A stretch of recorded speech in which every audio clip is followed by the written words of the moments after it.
Recebi os papéis do divórcio por e-mail enquanto ainda estava no deserto. 13 anos de casamento terminaram em um anexo em PDF. Meu nome é Nathan, tenho 42 anos e sou sargento da 82ª Divisão Aerotransportada. Eu estava em Kandahar havia 4 meses quando Beck decidiu que não ia mais esperar. O assunto do e-mail era: vamos agir como adultos. A mensagem em si tinha apenas 3 frases. Ela já havia preenchido a papelada. Já havia esvaziado nossa conta conjunta. Já havia trazido seu novo namorado, Jeremy, para morar em nossa casa em Spokane. Li o e-mail 2 vezes, fechei o laptop, tomei um banho no banheiro comunitário, me vesti para o meu turno e não falei com ninguém. Quando voltei para minha cama naquela noite, respondi com uma única palavra: entendido. Só isso. Sem discussão. Sem súplicas. Sem ameaças. Wilson, meu colega de beliche, percebeu que algo estava errado. Tudo bem, cara? Perguntou, sem tirar os olhos do livro. Sim, respondi, só algumas coisas que resolvi em casa. Ele assentiu, e o assunto ficou por isso mesmo. Militares sabem quando não mexer em time que está ganhando. A verdade é que não fiquei surpreso. 6 meses antes do destacamento, as coisas tinham mudado. Coisas pequenas. Beck parou de perguntar sobre o meu dia, começou a trabalhar até tarde no consultório odontológico onde atendia o telefone, começou a ir à academia 3 vezes por semana, mas parecia nunca suar. Roupas novas. Novos amigos que eu nunca conheci. Novas senhas no celular dela. Não a confrontei, não comecei a checar suas mensagens nem a segui-la. Não sou assim. Mas também não fui cego. Então, tomei algumas providências discretas. Nada drástico, apenas precauções. Guardei documentos importantes em um depósito do outro lado da cidade: certidão de nascimento, certidão de casamento, escritura da casa em meu nome, graças ao financiamento do Departamento de Assuntos de Veteranos, documentos dos benefícios militares. Mudei o relógio do meu avô e as pratarias antigas da minha mãe para o mesmo depósito, coisas importantes. Também abri uma conta separada em outro banco e comecei a transferir parte do meu salário para lá. Não o suficiente para que ela percebesse, mas o bastante para que eu não começasse do zero se as coisas dessem errado. Na noite anterior ao meu embarque, ela me abraçou no aeroporto e disse: fique seguro, tá bom? Seus olhos estavam secos, como se estivesse se despedindo de um colega de trabalho, não de um marido indo para a guerra. Eu deveria ter percebido naquela hora, mas uma parte de mim ainda esperava estar enganado. Eu não estava. O que ela não sabia era que eu havia me preparado para esse momento. E o que ela não entendia era que eu nunca começo brigas, mas eu as termino. Conheci a Beck num churrasco na casa de um amigo em 2010. Eu estava em casa, entre missões, hospedado na casa do meu amigo Jason em Spokane. Ela estava terminando a faculdade de enfermagem, mas acabou trabalhando na área administrativa de um consultório odontológico. Menos estresse, ela dizia. Nos casamos 8 meses depois. A Beck costumava dizer que tinha orgulho do meu serviço militar, embora nunca o entendesse completamente. O pai dela era gerente de banco, o irmão, farmacêutico. Não havia nenhum militar na família dela. Ela me perguntava quando eu ia arrumar um emprego de verdade, sem perceber que, depois de 15 anos, o exército era minha carreira, não apenas um emprego para matar tempo. Compramos nossa casa em 2014. Nada de luxo, mas era nossa. 3 quartos, quintal pequeno, bairro tranquilo. Meu nome era o único no contrato de financiamento, já que o empréstimo para veteranos estava em meu nome, mas a incluí na escritura porque é isso que casais fazem, compartilham as coisas.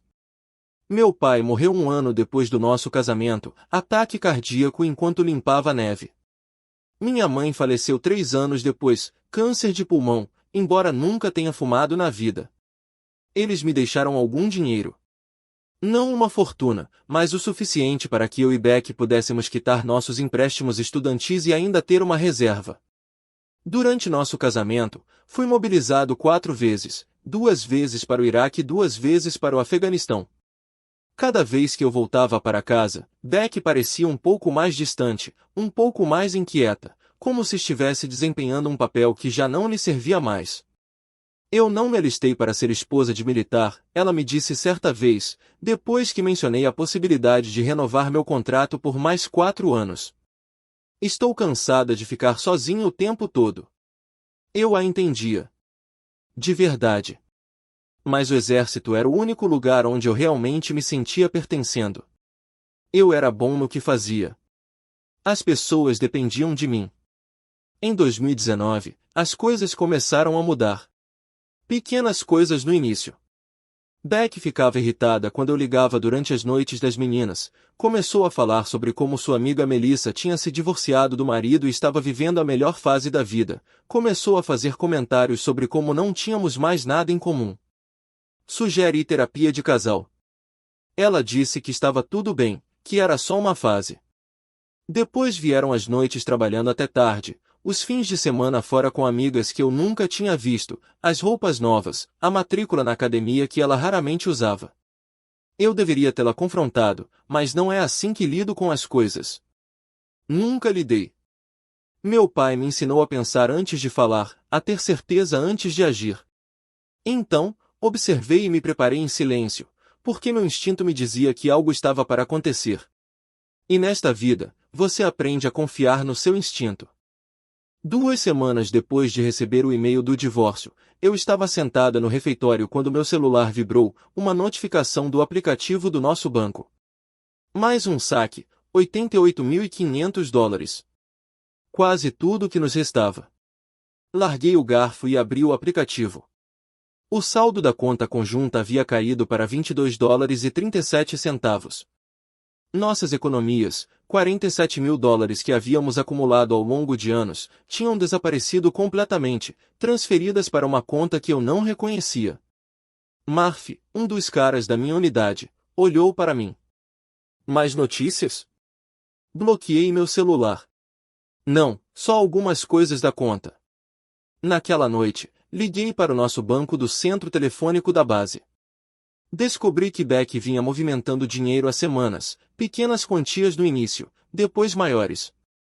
As grandes transferências começaram no dia seguinte ao meu destacamento. Desliguei e fiquei parado no corredor por um longo tempo, observando os caras rindo, ligando para os filhos, as esposas, os pais, a vida normal acontecendo ao meu redor enquanto a minha desmoronava. Foi então que Wilson me encontrou. Ouvi dizer pelo alvarez que você parecia ter visto um fantasma no jantar, disse ele. O que houve? Normalmente não compartilho coisas pessoais, mas Wilson já tinha me tirado de uma situação ruim em Kandahar. Eu confiava nele. Minha esposa esvaziou nossas contas e trouxe o namorado dela para morar conosco, eu disse. Enviou os papéis do divórcio enquanto eu estava em patrulha semana passada. Wilson não me disse o habitual não, sinto muito ou que pena ou você vai encontrar alguém melhor. Ele simplesmente perguntou, qual é o seu plano? Ainda não sei, respondi. Ele assentiu. Me avise se precisar de alguma coisa. Naquela noite, não consegui dormir. Peguei meu laptop e acessei o sistema de segurança da nossa casa, algo que a Beck provavelmente tinha esquecido que eu podia acessar remotamente. As câmeras mostraram uma caminhonete estranha na nossa entrada, um homem que eu nunca tinha visto antes passeando com o nosso cachorro, usando a minha caneca de café e vestindo meu moletom dos Seahawks. E lá estava Beck, rindo na cozinha que eu tinha reformado durante minhas últimas férias. Algo mudou dentro de mim. Não exatamente raiva, algo mais frio, mais nítido. Fechei o laptop e peguei meu celular. Fiz uma lista, ligar para James, um camarada do exército que se tornou advogado, verificar as condições do empréstimo para veteranos, entrar em contato com o sargento Moore sobre a licença emergencial, revisar os documentos de refinanciamento da casa, algo que Beck mencionou casualmente no ano passado, verificar a segurança das minhas contas de pensão militar. Eu não me sentia mais triste. Nem mesmo com raiva. Eu me sentia concentrado, como se estivesse planejando uma missão. Não se tratava mais de emoção. Era uma questão de estratégia. Às 5 horas da manhã, antes do início do meu turno, enviei um e-mail para James com o assunto: preciso de ajuda jurídica, discreta e urgente. Ele respondeu 1 hora depois: ligue para mim, somente linha segura. Quando desliguei o telefone, eu sabia exatamente o que precisava fazer. Não precisava gritar. Não precisava ameaçar. Nem mesmo precisava confrontá-la. Eu só precisava esperar, observar e deixar que as próprias ações dela se tornassem a armadilha. 2 meses depois, eu estava de volta em solo americano. Não contei para Beck que estava voltando para casa. Não liguei. Não mandei mensagem. Simplesmente me hospedei em um motel no centro de Spokane com um nome diferente e entrei em contato com um James. Nos encontramos em uma lanchonete a 16 quilômetros da cidade. Você está com uma cara péssima, disse ele, sentando-se na mesa. Eu também me sinto assim, respondi. James me entregou uma pasta. Tudo o que conversamos, a escritura da casa, os documentos do empréstimo, os extratos bancários. E isto, ele tirou um papel separado. Encontrei algo interessante quando estava analisando suas finanças. Era um pedido de refinanciamento com a minha assinatura, só que não era a minha assinatura. Ou quase. Alguém tinha tentado copiá-la, mas não percebeu alguns detalhes. A inicial do meio estava errada e o traço não era o meu.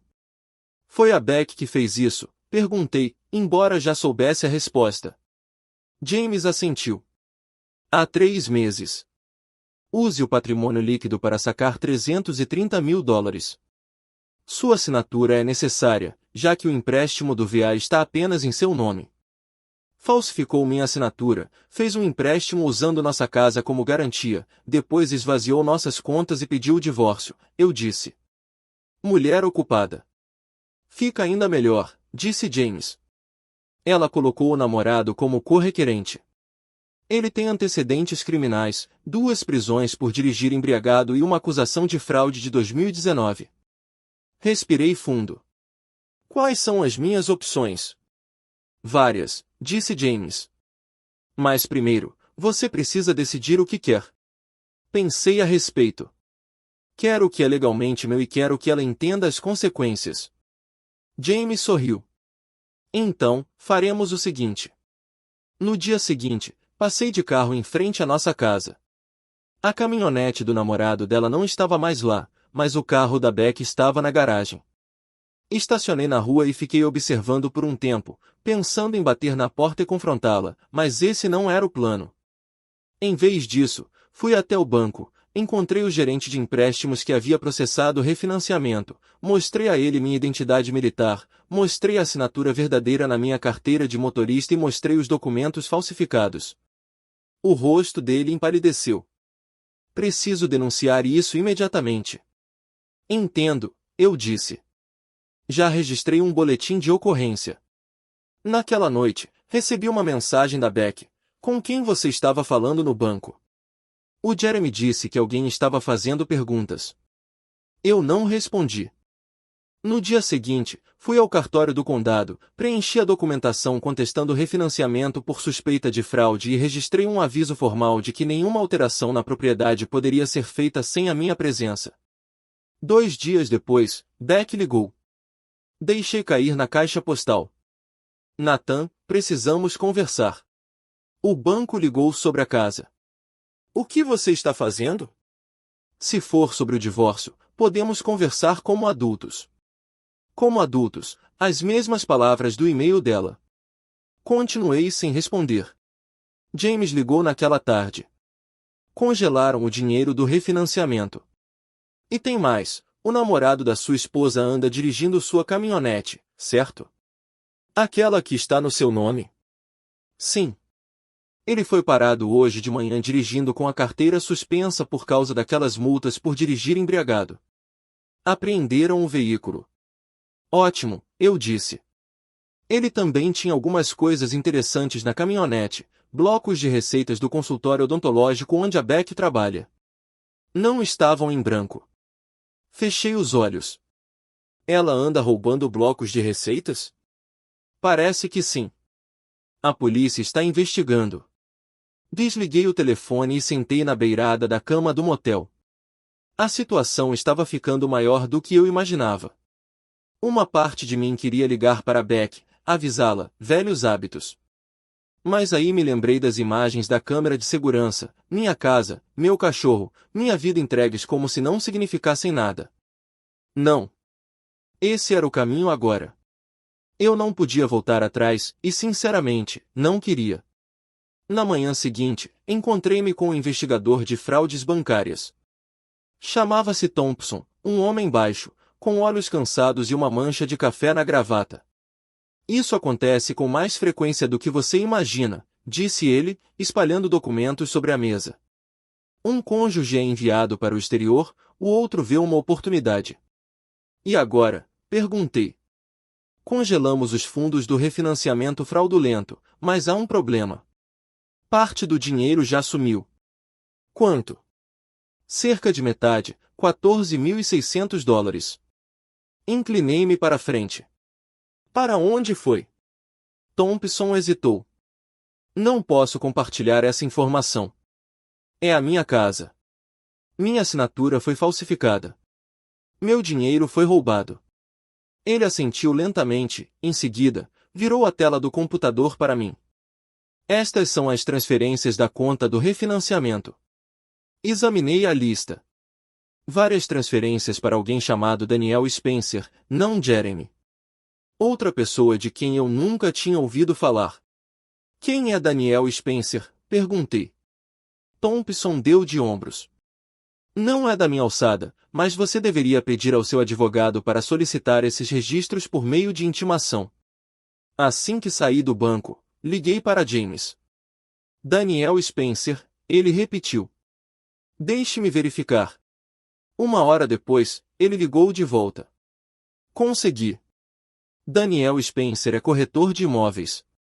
Especializado em vendas rápidas, à vista. Ela estava planejando vender nossa casa, eu disse. A ficha caiu como um soco. Parece que sim. Os depósitos provavelmente eram sinal para ele começar a procurar um imóvel. Mas é aqui que fica interessante, Spencer já fez negócios com Jeremy Ryan antes. Jeremy Ryan é o namorado da sua esposa? Sim. Eles fecharam 3 negócios juntos nos últimos 2 anos. Sentei-me num banco de parque, tentando assimilar tudo aquilo. Então não foi só a Beck me trocando por um cara qualquer. Isso foi o quê? Uma operação planejada. Talvez, disse James, cautelosamente. Investiguei o Jeremy Ryan. Ele tem um padrão.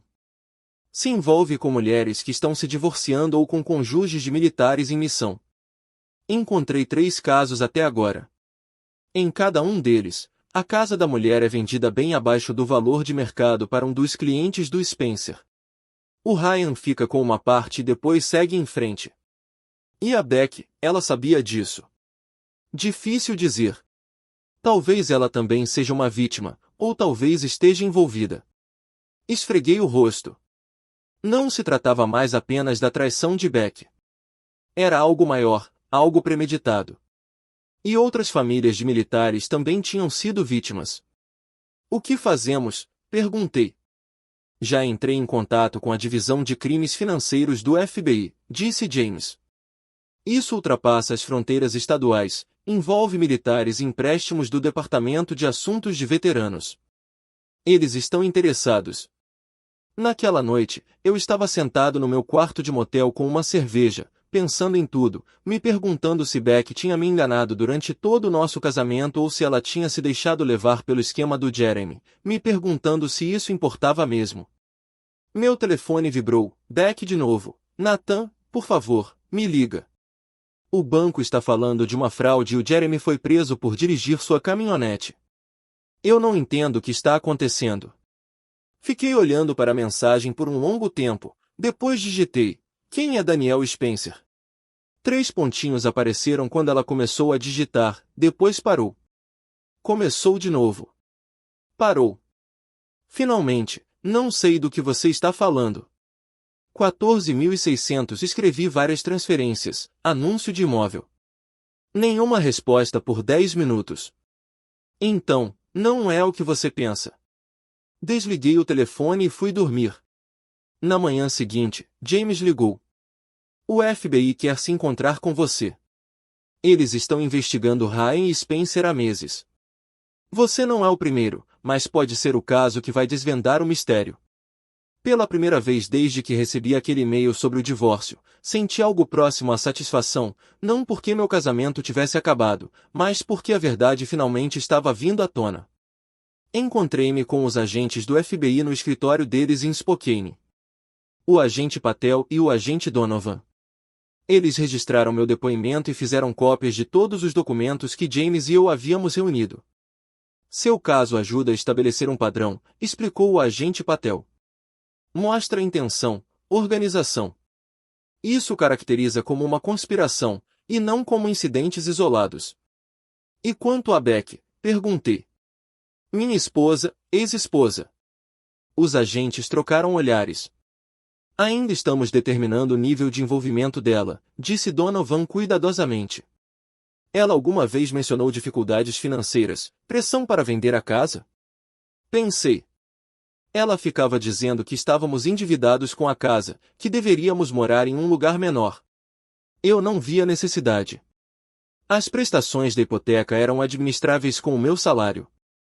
Patel fez uma anotação. Quando isso começou? Há uns 6 meses, mais ou menos na época em que ela deve ter conhecido Jeremy. E o refinanciamento? Perguntou Donovan. Ela nunca conversou comigo sobre isso. Ela falsificou minha assinatura enquanto eu estava em missão. Eles fizeram mais perguntas, anotaram mais coisas. Quando terminamos, Patel me entregou seu cartão. Entraremos em contato. Enquanto isso, não confronte sua esposa nem Ryan. Precisamos construir este caso com cuidado. Assenti. Entendido. Naquela noite, dirigi até o nosso bairro novamente e estacionei na rua de baixo, perto de casa. A caminhonete do Jeremy estava de volta, devia ter sido retirada do pátio de apreensão. O carro da Beck não estava mais lá. Meu celular vibrou, mensagem da Beck, precisamos conversar pessoalmente, encontre-me no Riverfront Park amanhã. Mostrei a mensagem para o James durante o café da manhã no dia seguinte. Não vá, ele aconselhou. Nada de bom pode resultar de uma conversa com ela agora. Não vou, eu disse. Mas quero saber o que ela está fazendo hoje enquanto pensa que vou encontrá-la. Chegamos em casa às 9h30 e estacionamos do outro lado da rua. Às 9h45, Beck saiu, entrou no carro e foi embora em direção ao Riverfront Park. E agora? Perguntou James. Agora vamos esperar, respondi. 20 minutos depois, um carro parou, com o logotipo de uma imobiliária na porta. Era Daniel Spencer.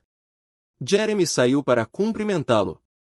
Eles conversaram na entrada da garagem e depois entraram. Devemos segui-los? Perguntou James. Balancei a cabeça negativamente. Não precisa. Instalei câmeras de segurança no ano passado, internas e externas. Elas carregam as imagens para armazenamento em nuvem. James sorriu. Você não tinha mencionado isso antes. Nunca surgiu o assunto, respondi, pegando meu celular. Abri o aplicativo de segurança e inclinei a tela para que James pudesse ver. Spencer e Jeremy estavam na nossa sala de estar. Spencer estava tirando fotos. Jeremy apontava para detalhes da casa. Aumentei o volume. Devemos anunciar até o final da semana, dizia Spencer.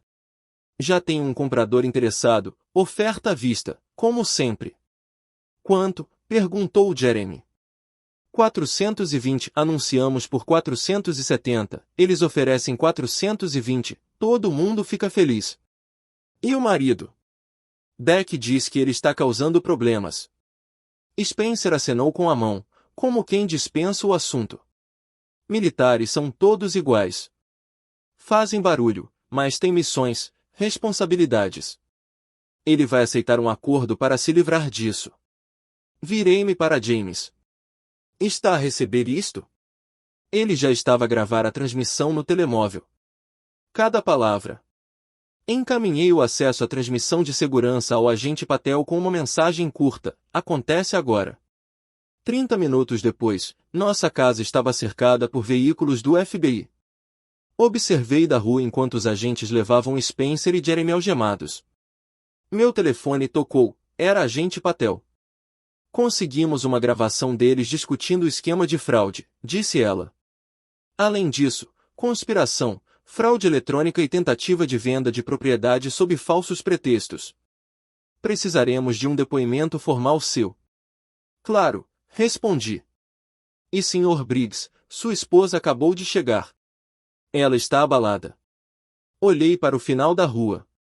Beck estava parada no nosso gramado, com as mãos sobre a boca, observando os agentes do FBI carregarem caixas de documentos da nossa casa. O que vai acontecer com ela? Perguntei. Isso depende, disse Patel, do que ela sabia e do que você quer. Observei Beck por um longo momento, 13 anos de casamento, bons anos no início, antes de tudo isso ter se tornado. Eu só quero o que é certo, eu disse finalmente. O processo federal avançou rapidamente. Jeremy e Spencer aceitaram acordos de delação premiada, implicando um ao outro e vários outros conspiradores no que acabou se revelando uma operação que abrangia 3 estados e tinha como alvo famílias de militares.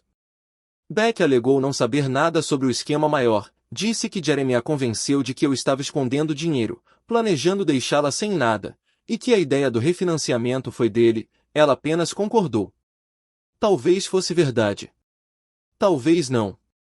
De qualquer forma, ela concordou com um acordo, restituição integral dos fundos roubados, renúncia a qualquer direito sobre a casa ou minha pensão militar, e uma confissão assinada sobre a falsificação. Em troca, não prestei queixa.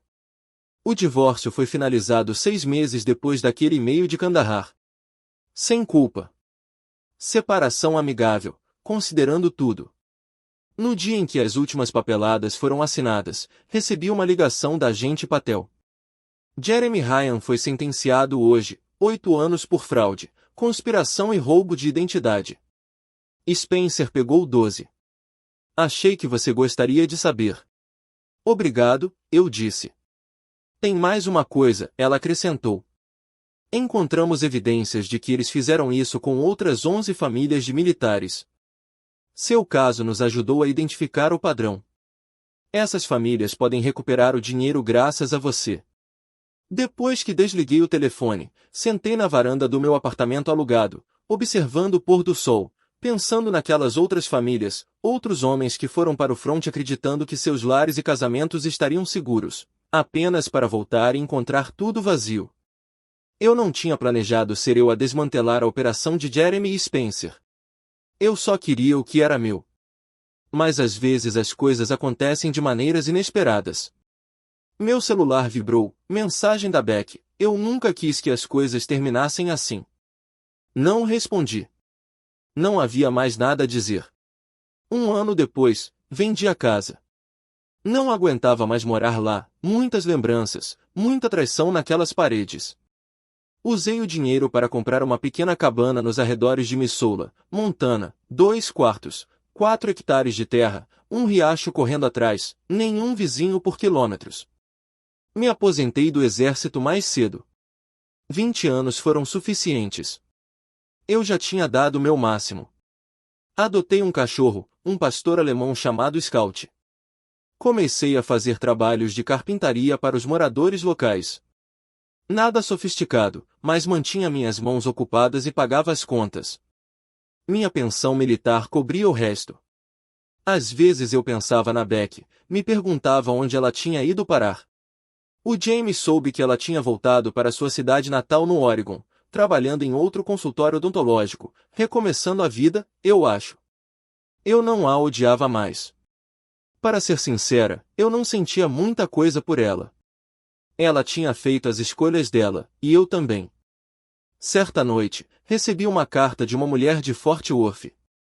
O marido dela era da Marinha e estava em missão quando Jeremy e Spencer tentaram aplicar o golpe nela. O FBI havia lhe dado meu nome como parte do caso. Você não me conhece, ela escreveu, mas salvou nossa casa. Obrigada. Estamos lutando quando teria sido mais fácil simplesmente desistir. Li a carta 2 vezes e depois a preguei na geladeira.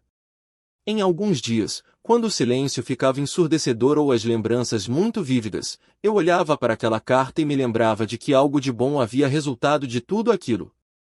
Até onde eu sei, Jeremy ainda está na prisão. Spencer também.